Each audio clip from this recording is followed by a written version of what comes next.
Hello everybody and welcome to another Mystery Box Function Challenge. In the purple mystery box there is some math and your challenge is to figure out what that math is. You can use the link in the description to try this out, and when you think you've got an answer, come on back and see if we get the same thing. Okay, I'm going to begin with a 0. So 0 gives us negative 0.125. All right, what is that? An eighth? Negative 1/8. Let's try a 1.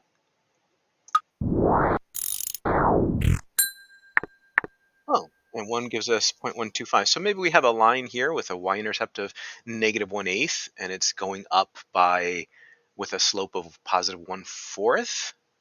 That could be. Let's try a 2. Oh,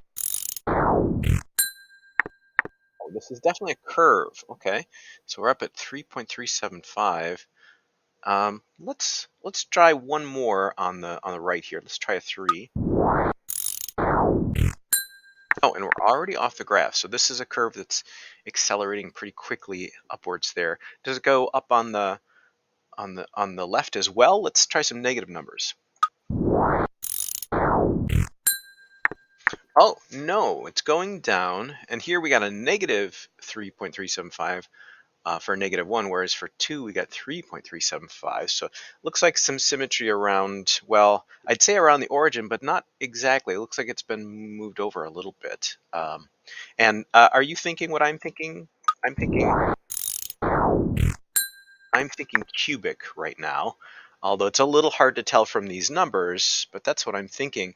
I'm thinking this is a regular looking cubic. You know, cubics are low on the left and high on the right, and they kind of flatten out in the middle, and we're definitely seeing that general shape.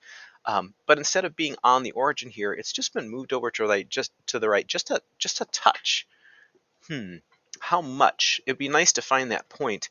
It's somewhere between 0 and 1, so I think I'm just going to put in 1/2 and see if we get lucky. Ah, and 1/2 gives us 0, so I think that is the center of our cubic function. So when you move something over to the right in that positive direction, and we've gone to the right 1/2, positive 1/2 to the right, that's going to be in the parentheses, so x, and the sign is going to be the opposite, minus 1/2, and then this whole thing would be cubed.